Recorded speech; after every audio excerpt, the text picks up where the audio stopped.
All right, ladies, should we get into the blue zones? Yes, I'm so excited. Start us off. Start us off. Oh gosh. Well, welcome everybody. So this past book club, I guess quarter. We've been doing this quarterly now. Yeah, quarterly. So this past quarter, we read The Blue Zones, 9 Lessons for Living Longer from the People Who Lived the Longest by Dan. Oh, I should have known to look this up. Buettner. That's how he pronounced it on my Audible. Okay, Buettner. Perfect. Well, I think he'd know how to pronounce his last name. I agree. Okay, well, cool. Buettner. Yeah. Buettner. Which, I mean, where do we even begin? I guess first thoughts. I loved it. So I don't know. What did you think? Pam, go ahead. I thought it was very interesting. I thought it was going to be way more interesting, but it was a little too educational for my mind. I thought it was good. Great points, great theories, great research, all of that. But I was like, I felt like it was a school book, basically, in my opinion. I completely agree with it. I liked it, and then I didn't like it, and then I liked it again at the end. I too thought this is something that I would have read for a college course or something.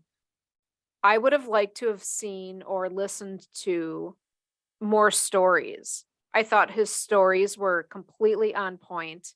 Mm-hmm. I loved what all the people were saying. I loved who he interviewed. I would have wanted to hear way more about their stories and their lives than what was in the book. Yeah, I think that's exactly the reasons why I loved it so much, is I was so impressed by the stories. I think the first one he talked about when he was interviewing that man from Sardinia, where he was like just a funny, sarcastic older man. Like ever since I had read that story, I was like, I'm really going to like this book. I thought he does a really amazing job of telling people's stories and doing it in a very easy, sometimes I feel like those kind of stories can get, if not told correctly, could be boring. But he really gave like a lot of personality to the people, where it's like, I don't know this person, but I feel like I absolutely know this person just by hearing about them. Yeah, I thought of the ladies towards the end. I don't remember which blue zone it was, but basically they got up, made breakfast, did chores, took a nap, and that was that. How do you make that interesting? Or the man who looked at the valley for 80 years, that's all he looked at every single day. He made it interesting. Mm-hmm. Yeah, I agree. You have to admire somebody who can go after the research and knows where to go to look for the info. I would have no way of knowing where to start. We would probably talk about something. I'd Google it for 5 minutes and then I'd probably move on, but he stuck with it. He has some life lessons for everybody. I do have to touch on the whole circle, like touch base with your circle for 30 minutes every day or whatever is one of the comments in there. I was like, oh, I do that. Yeah, you do that. Yeah, it's amazing to me just because I didn't know his name beforehand, but it sounds like he's been with National Geographic, and I mean, this is like years of research. I mean, like years, which is wild to me, because I mean, that's just such a long time. Like, I can't imagine researching the same thing for like 5-10 years. Like the exact same thing. No, that's a part of why I didn't go into research in college, is because whatever your thing is, you're basically with that for the rest of your career. Yeah. So 30, 40 years of doing this, I wouldn't be able to do it. And you're right. I do admire Pam that he stuck with it. He did it all those years. He kept traveling. He went to all the different blue zones. Wow. Yeah, I had known a little bit previously based on like articles I had read that there was one like in the Mediterranean, like Greece, Italy area. But some of these like really, like I had no idea that there was one in America. Like, did you know that? Like I had no idea. Loma Linda. Yeah, like that was really surprising to me, but there was a lot of good research there, and like that was fascinating to me. Pam and I have iFit, and on iFit you can create your own walking, jogging, running paths. Yeah. And I almost plugged in Loma Linda. I did, but you I should almost have. plugged in Loma. I probably will. I'll have Yeah. a iFit Google map created with Loma Linda, because I thought that would be interesting to see the area that he's talking about. Yeah, Right. it sounds beautiful. So this is a question for you too. Were there things, I guess it's two parts, were there things in here that you really resonated with that you feel like you do every day? I know, Pam, you mentioned like touch base with your circle for 30 minutes. Like, were there things that you said, hey, I do that already? And then were there things that you are really excited about to incorporate into your either day-to-day or just incorporate more of? Because, you know, everyone's different. But what did you find that you could take away from it? Go ahead, Robbie. I took notes. In typical Robin fashion. Shocking. Yeah, here they are. Yes, I'll say, to answer your question, yes, there are things that I do daily that fit this. One is connecting with your circle. Whether the circle wants to hear from me or not is another situation, but and then the things that I want to do more is actually the summary of what I have. It's Mhm. I'll cut to the chase here. Low stress, clean eating, very little to no processed foods. Mhm. Talked about fruits and vegetables, turmeric, vitamin D, calcium, exercise, and exercising not as, a heavy monster workout, but just moving your body every single day. Mhm. Nuts, less meat. The one thing that I found incredibly interesting was that my husband Matt and I watch, I think it's on the History Channel, and it's about the foods that built America. And Mhm. one was on the Kellogg's company and Yeah. how the Kellogg's, the flakes, it's not well, was it corn flakes? Or a Frosted Flakes? brand? It was, No, yeah, I no, can't no, remember not from the Frosted book. It was, No. It was the granola that yeah, eventually the granola. it was the brand cereal. Grape nuts? No. It's in the book and I can't Way, remember. I know way. exactly which part you're talking about though. Yeah, I know. Yeah. Like super healthy. So this was back in the 20s, maybe the 30s. Not, Pam, not a cereal that you would really know today, but it was created for patients in the sanitarium because they thought, they were crazy. They needed whole foods, they needed nutrition. And that's basically how the Kellogg's company came to be with their cereal. So they gave the patients in the sanitarium the cereal, which then started the Kellogg's cereal company, which are the cereals that we know today, just not the Frosted Flakes. Yeah, It's it's so not crazy. It's a Mhm. household name nowadays. Yep. Being a vegetarian, laughing, calcium, and the being needed by family members or Mhm. being a Yeah. needed member of a family or a culture. Mhm. Pam?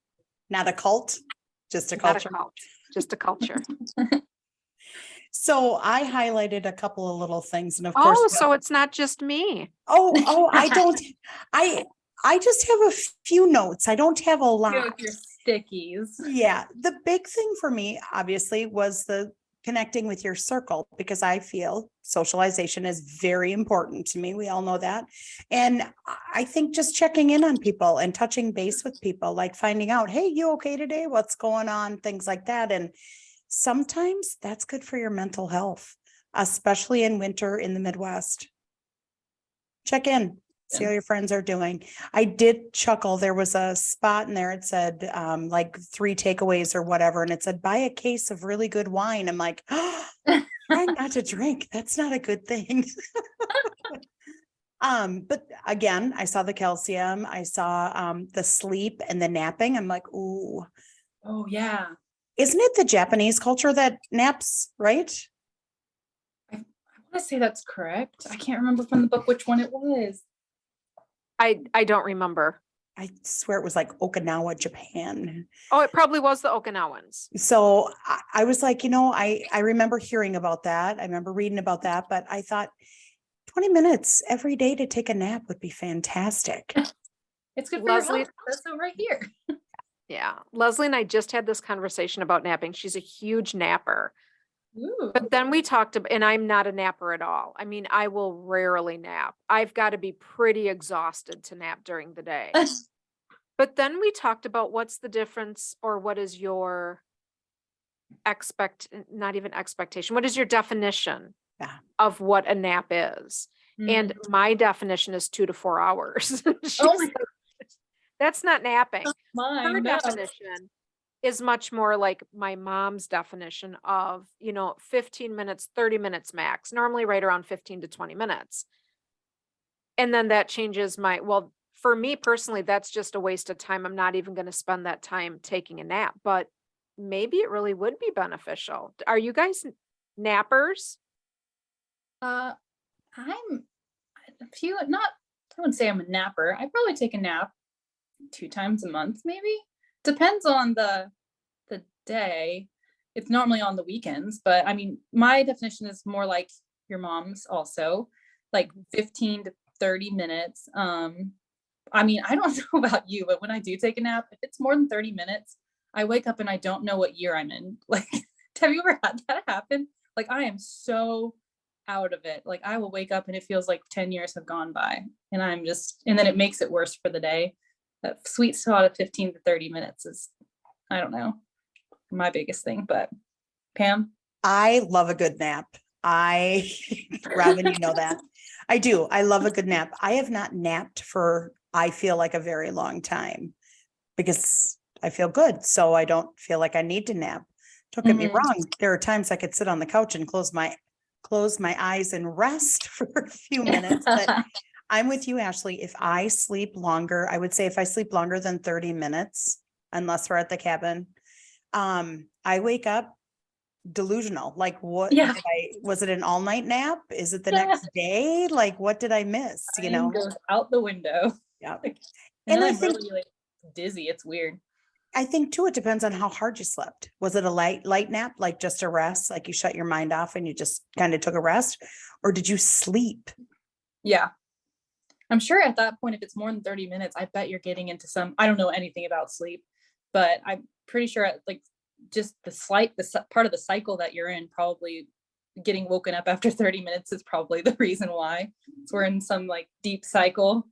But yeah, it's weird if it's past 30 minutes and I'm like thrown off for the entire rest of the day, and then I can't sleep at night. That's why I'm like, if I set a timer when I take a nap, because I'm not about to play around with that. No, that's exactly why I don't nap, is because then I'm wide awake. So for me, it's typically not even worth it. But it does beg the question of our culture and our society and our age. So when we're retired, will we take naps because we're not on the time pressure that we are now in our working world? Yeah. And then our culture is not one of taking naps. Whereas other cultures are. So in other areas of the world, they shut down from noon until 2 or noon until 1 or 1 to whatever the time is. Everybody shuts down because that's their time to nap. Our culture is not like that. Yeah. And he does bring that up at the end of the book of we have a very different culture, very different vacation schedules, very different. We are constantly on the move. Success means something very different to the United States than it does for the rest of the world, which I thought were excellent points. That was something that was pretty eye-opening to me. I didn't realize that so many other cultures did have like a set time where they're like, I'm done with work. It's time to go to the, eat dinner with my family or go hang out at a bar somewhere or just like hang out with friends. Like, I mean, I had known in some of their cultures that did that, but I didn't know it was so far reaching. And like you mentioned earlier, the less stress, that seems to be prevalent in other countries. And I found that it wasn't necessarily, they do have less stress, but he also mentioned the distinguisher is that sometimes they do have stress, but they're able to shed it easier. And that's something I definitely need to work on, is like, I definitely feel stress, and I don't think there's anything wrong with feeling stress as long as you're able to get rid of it. That's the thing, is sometimes I hold on to it. So I thought that was really interesting and something I definitely need to take away from it. Stress is not good. One of my coworkers, an old coworker of mine, old as in previous, not age-wise, she studied abroad and ended up meeting an Italian gentleman, getting married and having a baby over there with him. And they had breakfast together every morning. As a family unit, you got up and had breakfast together. It was part of their culture. And I think, how different would the world be if everybody got up in the morning? You weren't rushing out the door the minute you got up, and you had breakfast together. You started your day as a family unit.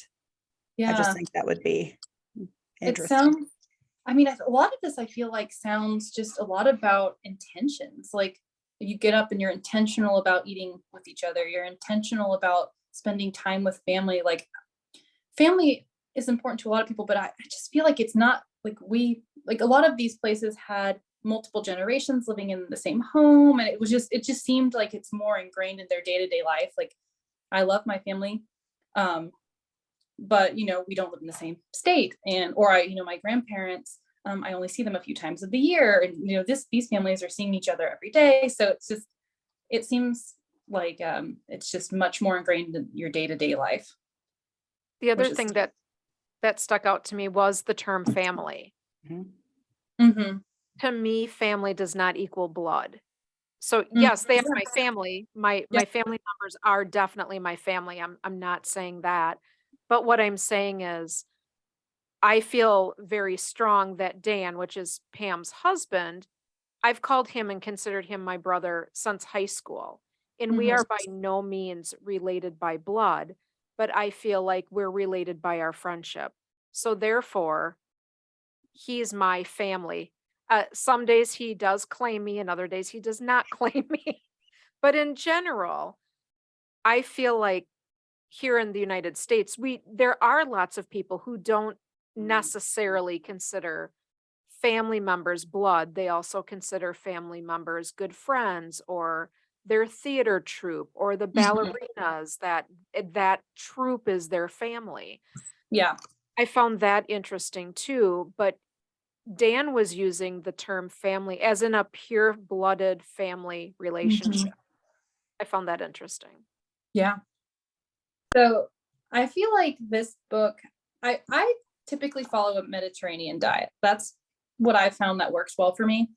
But I've definitely been working on, I normally stick to vegetables and stuff, but this week I was so excited. I finished the book. I went to the grocery store. I stocked up on all sorts of things. One thing that I noticed, and what I didn't realize, is a lot of cultures eat beans. Did you notice that? That was something that I did not realize was so prevalent. So I looked up all these wonderful bean recipes this weekend. I got fennel. I got so excited about using the things that I learned in this book to create all these meals for myself this week. Tomatoes were really big as well. I didn't realize how healthy they were. I like tomatoes, but I didn't realize some of the cancer fighting properties of them. So I mean, I created all these meals for the week and snacks, and they're no meat, which was really interesting. And I was really worried about it today. I don't eat a ton of meat, but I have not felt cravings this entire weekend from it, I just thought that was really exciting. And then also sweet potatoes were very big. So I'm trying to new recipes, which I thought is really cool. And especially turmeric as well, how that's an anti-inflammatory. I don't know. I'm excited about trying new recipes that use bits and pieces of this, because I don't think it has to be a crazy switch, but finding ways that you can easily make meals that have some of these elements in them has been really fun. That would be fun. I can't wait for you to share. Oh yeah. I'll take a picture and show you. And please do share. Don't hold that all in just for yourself. No, yeah, I'll share some. The beans thing is very interesting to me, because I mean, that's what I was worried about, is if you switch to some of these things, it is very low protein. but the beans, because I don't typically eat a lot of those. And so that's been really fun to like try to figure out ways. But I find that my body does really well on a vegetarian diet. So I typically will eat meat when other people have it. So I'm excited to try and see how it does when I eliminate meat to like a couple times a week. So we'll see. I'll keep you updated. Yes, absolutely. Pam and I are on a little mission too. Pam is really into Kara Clark. I'm getting into Claire Nolan, and the similarities there are eating the rainbow, eating different colored fruits and vegetables, which was pretty prominent in the book. He didn't really go into literally colors, but if he talked about the fruits like the bananas and the mangoes and the oranges. And he did talk about the tortillas, the corn, all of those types of things. So there's that. But both of the people that Pam and I follow and subscribe to their subscriptions, they're really into whole foods. And I can't think of anything that's processed that they suggest to do that's something processed. I find it very interesting. Now, they're both pretty big into high protein, which, again, is that a culture? Is that the new thing? Or has it always been there and just none of us have really been focused on it? But again, it's the whole foods, vegetarian-ish. Yeah, one of the other things that I'm really excited to incorporate into my day-to-day, besides like the whole foods and all the different ingredients, is also, and maybe you can speak to this as well, is figuring out ways to trick myself into moving. Not trick myself, because I feel like I move around a lot, but one of the things they mentioned is that a lot of these cultures, these people are very mobile. They're climbing up and down hills, and there's so many places that tell you, oh, just take the stairs. Like I feel like that's the most, I don't know, spoken about. Make sure if you have the choice of the elevator, take the stairs. But even I've started, like, I have a bike, and I've started taking my bike over from where like my shuttle normally takes me to work. And instead of doing that, I just bike the rest of the way. So I drive to this is like a new thing for me. And I've enjoyed it so much because it gets me out.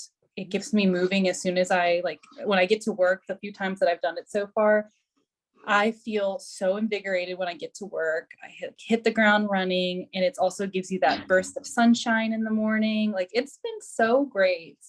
And yeah, but I'm excited to figure out other ways to just move around a lot. I don't know if you're planning on doing that. Isn't it crazy though? One little thing. I don't mean it's little, and I don't mean to dismiss it as little, but one simple is what I'm going to say. Thing like that can make all the difference in the world. Yeah. It's super exciting. I really liked the book. I know it is very informational, but I thought, as far as like, it could have been so much more drier than it was, I thought.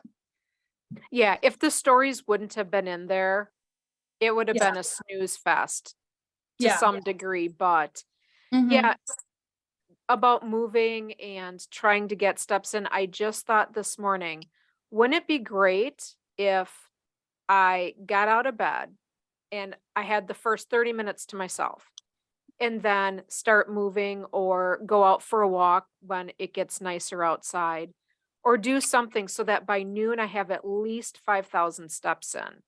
And Pam and I were talking about how many hours we spend on social media. We get that weekly report. And Ashley, we know that you've been off of social media for quite some time now, but Pam and I were discussing it this weekend because a friend of Pam's was over talking about how many hours, and Pam was kind of like, oh my gosh, that's terrible. And then Pam ended up looking at hers, and she was even more terrible than her friend. Oh, no. Yeah. So sorry, Krista. Yeah. And then Dan looked at his.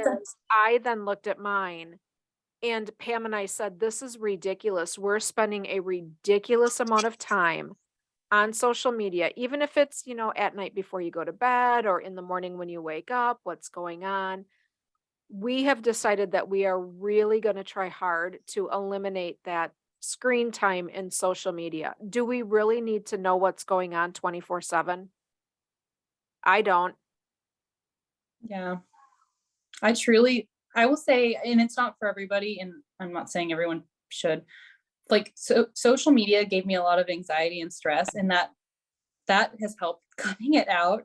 I know that's not like realistic for a lot of people, because that's how a lot of people stay in touch. So I understand that, but like for me, it was a really good move personally. But yeah, like I also realized, I saw some of my like screen time, like logistics, and it was like scaring me. Although I spend probably way too much time on YouTube, to be honest. It's not social media, but it sure is bad. So. Well, and it's funny because I interpreted what my girlfriend was telling me as like, holy cow. But the report I got was just for day. I'm thinking, oh, I only got 3.5 hours in. Yeah, a day. I'm like, now if I could be that committed to grocery shopping, meal prep, and getting on the treadmill, think of how great I would feel and how wonderful my life would be. You know what I mean? Like, not that my life isn't wonderful, but I'm just saying, I get anxiety from social media as well. So my goal is to go from 3.5 hours per day to 2.5 hours per day. Terrible. So to cut it back. Yeah. And I'm like, you know what? I need to be that committed to planning my meals and getting on the treadmill or moving my body. Like we were talking, it doesn't have to just be the treadmill.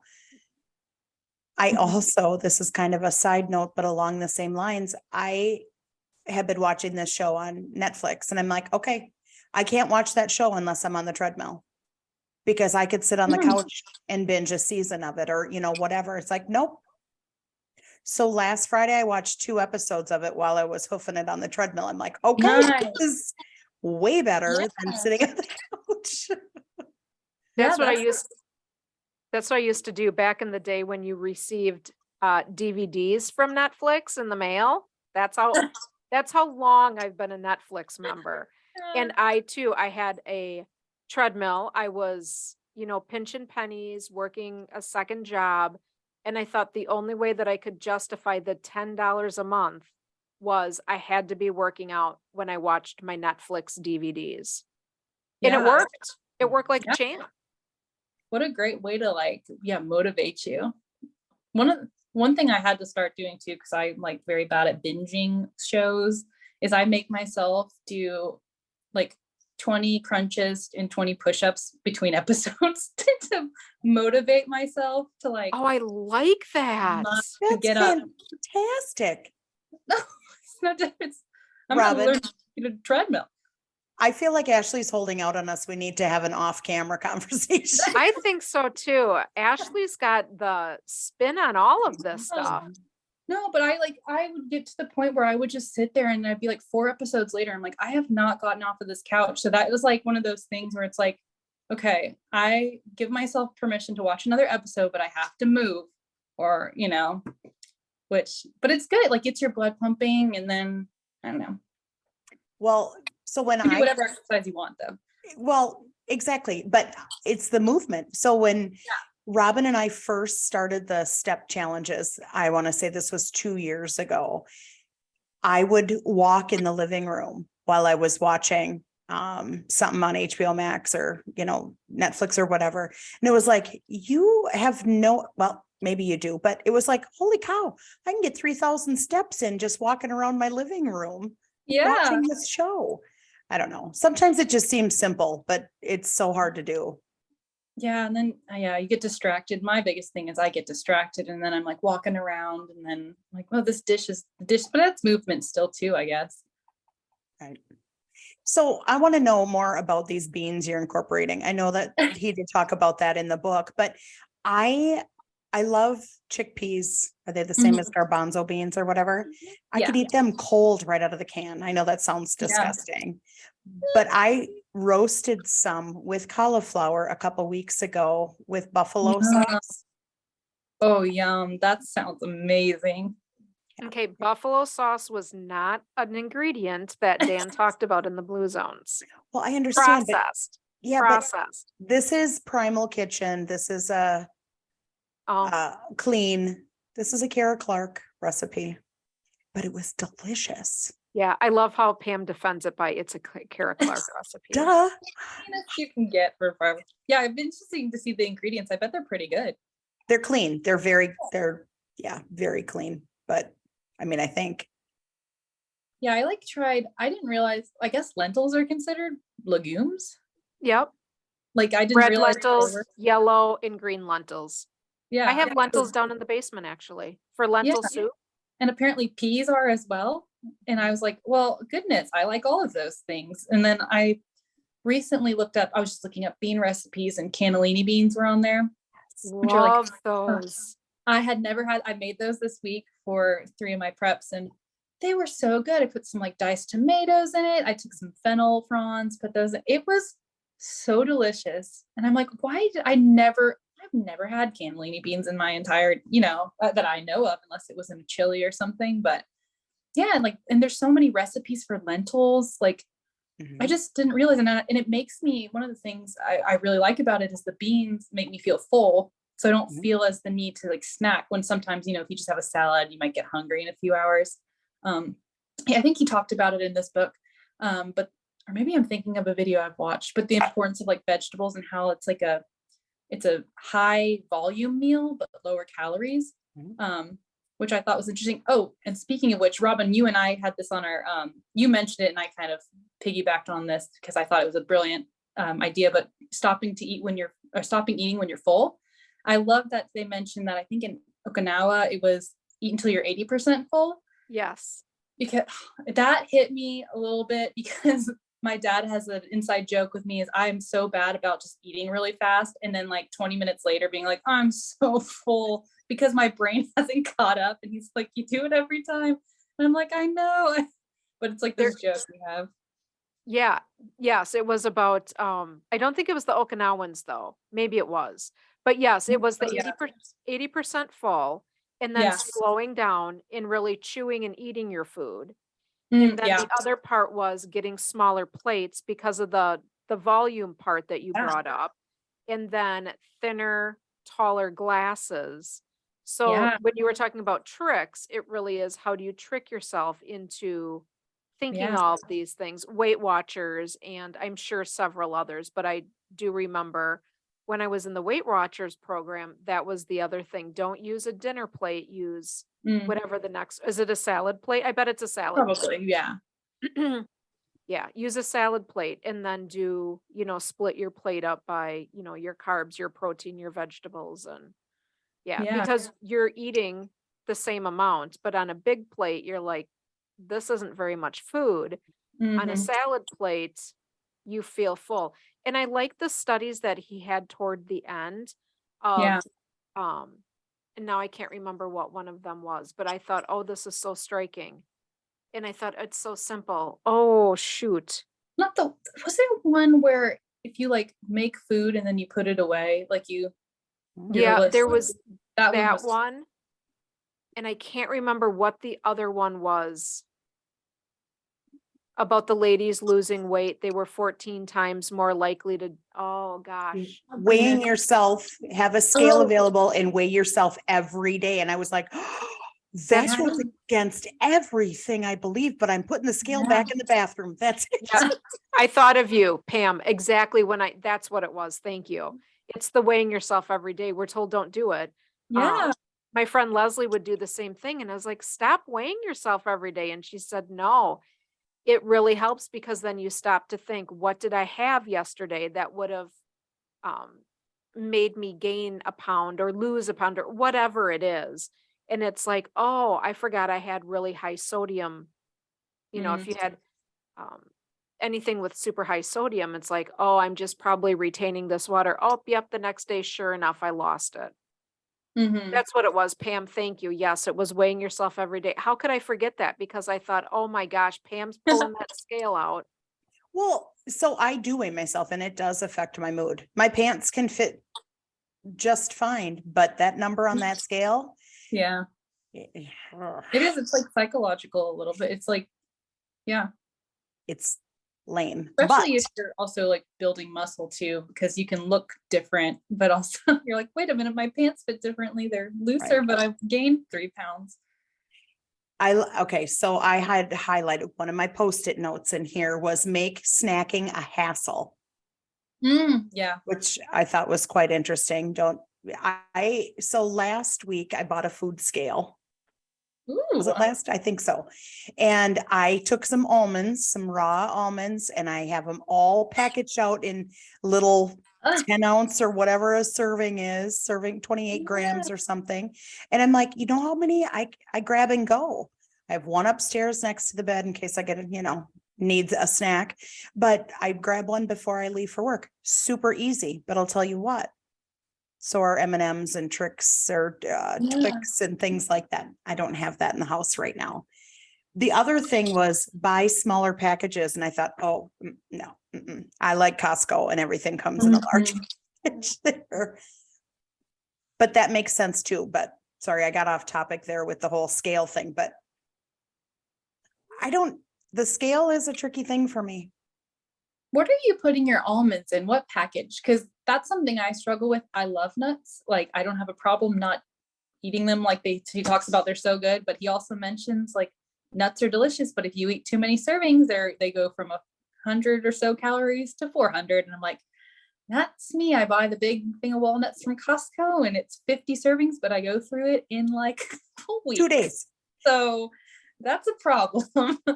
So Robbie's got her measuring cup right there. Yep. So for our listeners that are not on YouTube, I am smiling huge and I have a 1/4 cup measuring cup Yeah. because cashews, which were one of the not so great nuts, but still okay, just be very careful with.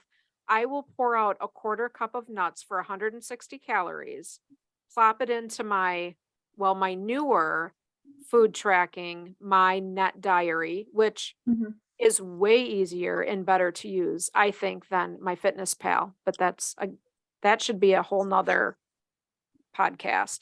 Okay. Anyway, yes, I do. Pam and I have talked about weighing our food. Ashley, you and I talked about that way back in the day about weighing food and how important it is. And I get so irritated sometimes, not literally, but my husband will say, oh, that's 4 ounces. And I'll say, you don't even know you didn't weigh it. Yeah. I'll pop it right in on the scale. Sure enough, 4 ounces. And he'll just smirk. But I do think that weighing your food is very important. I get when you're out to eat, you're going to guesstimate. But in general, if you can weigh your food, weigh it, because I could have had 3 times that in cashews. But after I ate it out of the 1/4 cup measuring cup, I was like, oh, I'm full. Interesting. Yeah. I might just have to start if I had the container, I'd still keep eating it. And I would get to the 2 and the 300, 500 calories for no real reason. Yeah. So- that's my weakness is the walnuts. I love them and I just eat them way too much. So I just bought they're little tiny Rubbermaid containers. Oh, perfect. I used to use them to take salad dressing to work. And they work perfect. Okay. I will tell you that they're even still a little large for the amount of almonds that you get. But I'm like, that's okay. That's a serving. It's all right. I think I do very well with the pre-packaging thing. That's the thing is like when I make preps, I'm not tempted to start eating another one. Like if it's pre-packaged, I don't bust into more than one. I have some little containers like that from IKEA, but they would be way too big for the almonds. That's the thing is they're still pretty large. I'm like, I need to figure out, maybe it's just buying some Rubbermaid ones or, I have tiny ones that I do for either my yogurt or my oatmeal. And they're small.